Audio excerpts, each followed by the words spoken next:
아멘. 어떤 분이 이렇게 말을 했어요. 사람은 죄를 지켜 마련이고 하나님은 용서할 수밖에 없다. 어떻게 보면 맞는 말인데 어떻게 보면 아주 괘씸한 말이기도 해요. 인간의 죄 짓는 걸 당연시하고 죄 짓지 않으려고 하는 노력을 이렇게 약화시킨다고 할까요? 그리고 하나님은 당연히 용서해 줘야 되는 것이 무슨 의무인 양 그렇게 말하는 것 같기도 해요. 사실 인간의 연약함은 죄 짓는 걸로 나타납니다. 또 하나님의 사랑은 용서로 나타납니다. 근데 인간의 죄 짓는 것도 자동으로 되는 게 아니고 내가 선택해서 죄를 짓는 거거든요. 그리고 하나님의 용서도 하나님이 자동적으로 용서하는 게 아니고 우리가 하나님의 용서를 받기 위해서는 인격적인 회개라는 단계를 거쳐야 합니다. 그리고 우리가 인격적으로 회개를 했다 해도 하나님이 우리를 용서하는 것은 저절로 하나님이 하나님이니까 자기 마음대로 엿장사 가세 마음대로 그렇게 용서하는 게 아니고 하나님이 우리를 용서하시기 위해서는 이미 대가를 지불하셨습니다. 예수 그리스도께서 우리 죄의 대가를 다 지불해 놓았기 때문에 용서하실 수 있는 것이고 하나님이 정하신 법칙대로 우리를 용서하시는 것입니다. 그래서 우리가 지적인 회개, 감정적인 회개, 그리고 의지적인 회개를 할 때 인격적인 회개가 되는 거예요. 지적인 회개라는 건 뭐냐? 아, 내가 잘못했구나. 그걸 깨닫는 거예요. 이것이 하나님을 상하게 했구나. 하나님의 법을 어겼구나. 이것이 나에게 벌이 오게 하는 원인이 됐구나. 이런 죄에 대한 지식, 죄의 결과에 대한 지식을 다 갖추고 아, 내가 죄를 진 건 잘못했다. 이렇게 느끼는 게 지적인 회개예요. 그 다음에 감정적인 회개는 뭐냐면 내가 이렇게 죄를 지음으로 인해서 하나님이 얼마나 가슴 아파하실까? 하나님이 얼마나 슬퍼하실까? 하나님을 내가 심히 괴롭혔구나.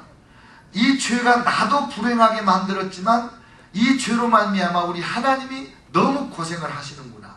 예수님이 나를 위하여 죽으셨다니 내 죄가 정말 예수님에게 엄청난 고통을 주었구나. 그리고 그걸 가슴 아파하고 슬퍼하고 어떻게 하면 내가 이 죄를 벗어버리고 어떻게 하면 내가 이 하나님께 드린 부담을 벗겨드릴 수 있을까?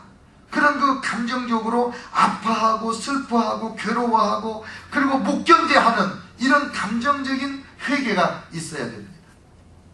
많은 사람들이 감정 없는 회개를 함으로 인해서 그 회개의 진정성이 인정되지 않는 거예요.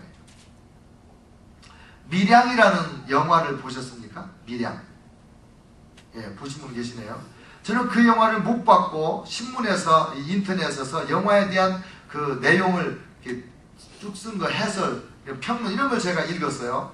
근데 이제 기독교계에서 이거는 기독교를 폄하하는 아주 불순한 의도로 만든 영화다. 그렇게 말하는 사람도 있다고 그래요. 근데 그런 의견은 소수인 것 같고 제가 그 영화의 내용을 가만히 이렇게 읽어봤더니 그 영화야말로 우리 기독교인들에게 진정한 회개가 무엇인가를 깨우쳐주는 선교 영화라고 해도 틀리지 않을 만큼 중요한 메시지를 갖고 있더라고요.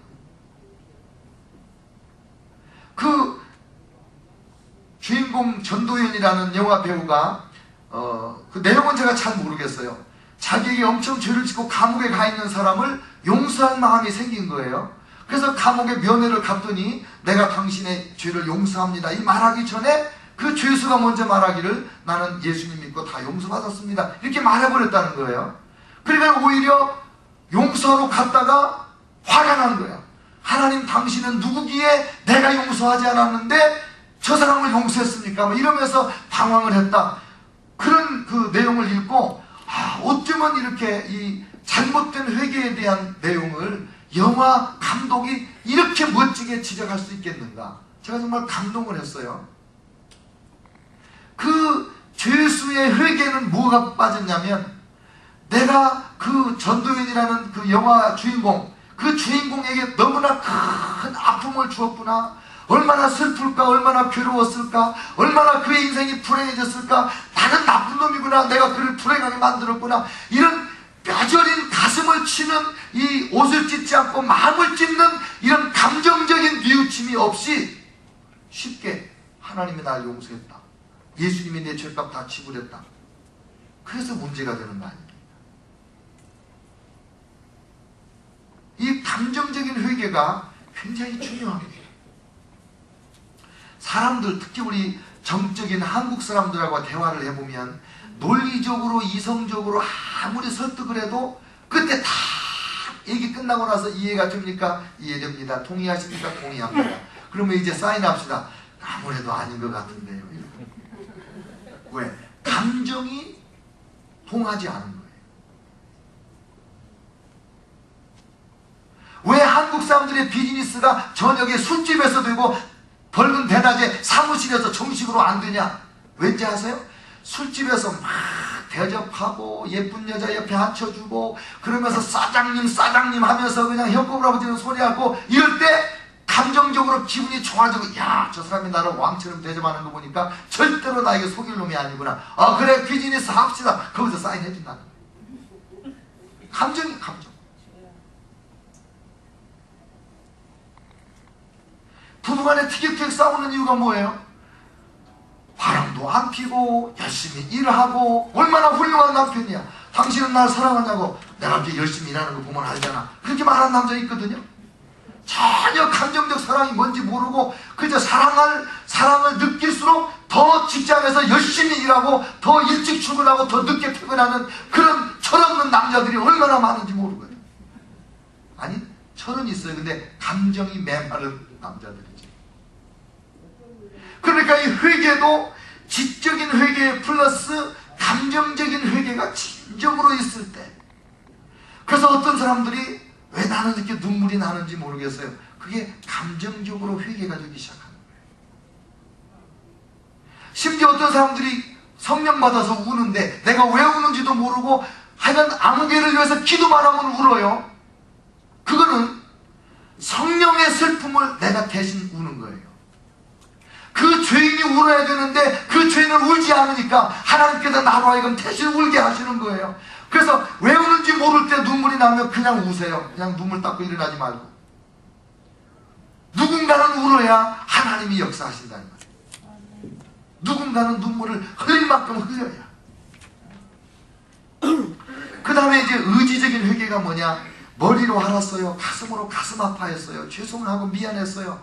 그러기 전에 다시는 내가 이 죄를 지지 않으리라. 다시는 내가 이렇게 하지 아니하리라. 장을 지진다 말이에요. 그럼 결단이 있는 거예요. 죄를 자복하고 버리는 자는 불쌍히 여김을 받는다 그랬어요. 이런 인격적인 회개가 있어야 되는 거예요. 지적인, 감정적인, 의지적인 이 회개에서 진정한 자백이 나오는 거예요. 인격적인 자백이 나요. 하나님, 제가 이렇게 잘못했습니다. 용서하여 주시옵소서. 감히 고개를 들지 못하는 세리의 기도 자세가 바로 그와 같은 가슴을 치면서 주여 이 죄를 불쌍히 여겨 주시옵소서. 그때 하나님의 은혜가 강같이 폭포수같이 막 쏟아지는 거예요. 처음에는 죄송해서 울다가 용서해달라고 빌면서 울다가 용서받은 감격으로 우는, 이게 회개와 용서의 인카운터예요. 회개와 용서가 만나는 불이 튀는 그 용서의 순간이에요. 그런데 하나님이 못하시는 게 뭐냐? 믿지 않는 자 구원치 못하시고 회개하지 않는 자 용서치 못하신다는 거예요. 참 얼마나 이게 중요하고 무서운 얘기인지 몰라요. 오늘 사사기 20장의 내용은 자기 죄를 죄라고 생각하지 않는, 그리고 적반하장으로 오히려 군사를 동원해서 뭐가 잘났다고 싸우러 나오는 이 베냐민 지파가 어떤 최후를 맞이하는가가 오늘 20장의 내용이에요. 그 배경은 19장이에요. 잘못된 제사장, 레위인 제사장이 첩을 두었다가 이 첩이 또 바람이 나서 음행을 행하고 친정으로 도망갔는데 하나님의 율법의 가르침을 어기고 그 첩을 델로 베들레헴까지 가서 며칠간 잘 먹고 대접받고 그 첩을 데리고 오다가 그만 이 베냐민 지파가 사는 기브아에 가서 하룻밤을 잤는데 그 베냐민 지파 가운데 불량배들이 그날 밤 쳐들어와서 이 첩을 데려다가 밤새 고통을 주고, 그리고는 아침녘에 새벽녘에 버렸는데 새벽녘에 자기 주인이 잠자는 그 집 문턱까지 와서 쓰러져 죽어버렸다. 그러니까 이 레위 사람이 자기 첩의 시신을 낙타에다가 싣고 집으로 간 다음에 12토막을 내서 각 지파로